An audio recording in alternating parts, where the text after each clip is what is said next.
cette fois. Dossier numéro 1, alors c'est juste un rappel, hein, au niveau de la première question, il fallait calculer le résultat d'exploitation prévisionnel pour l'année, donc les 3 mois d'activité.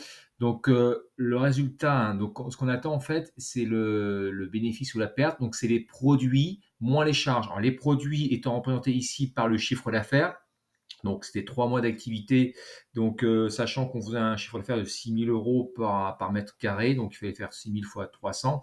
Ensuite, toutes les autres charges, donc là, ici, le chiffre d'affaires moins l'ensemble des charges, qui est en rouge, eh bien, vont avoir comme, enfin, le résultat, hein, c'est soit un bénéfice en plus ou une perte si c'est en moins.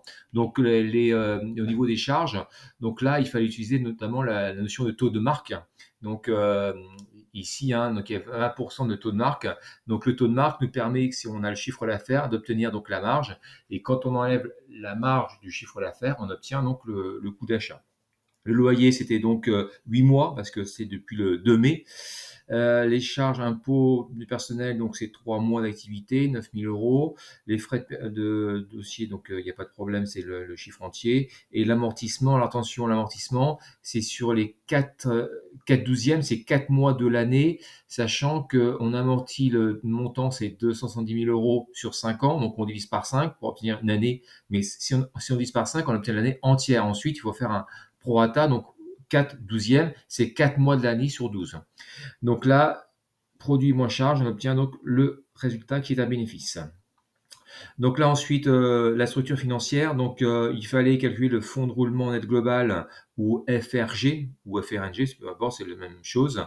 Le BFR, la trésorerie nette. Donc là, le FRNG, c'est les ressources stables. Donc les stables, hein, c'est les propres plus les dettes financières, moins l'actif immobilisé ou l'actif stable ici. Donc ça, moins ça.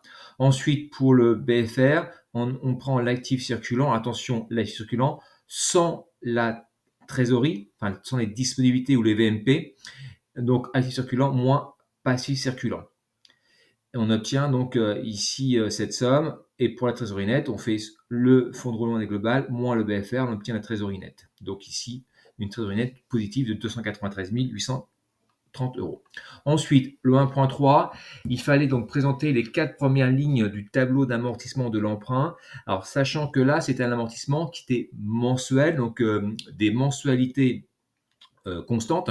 Donc, il fallait procéder à la formule, la fameuse formule donc, de la mensualité. Donc, il fallait déjà transformer le taux annuel en taux mensuel, donc 0,27%. C'est pour ça que l'attention, il faut diviser par 100 pour obtenir ce chiffre-là. Donc, le capital emprunté. Alors, le capital, attention, ici également, l'entreprise pouvait s'autofinancer à 20% donc, du montant de l'investissement. Donc, l'investissement, c'est 60 000 plus 270 000 fois 80%. Donc là, c'est le montant de l'emprunt demandé à la banque.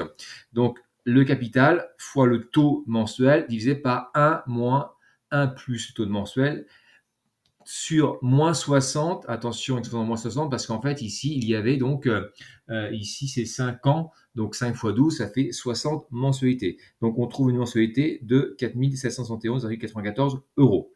Donc, pour remplir le tableau, on prend le capital restant dû, donc le capital au départ, c'est le montant dû, hein, fois le taux d'intérêt, donc taux d'intérêt mensuel, donc fois 0,27%, donc on trouve 712. Donc, mensualité moins intérêt, on trouve l'amortissement.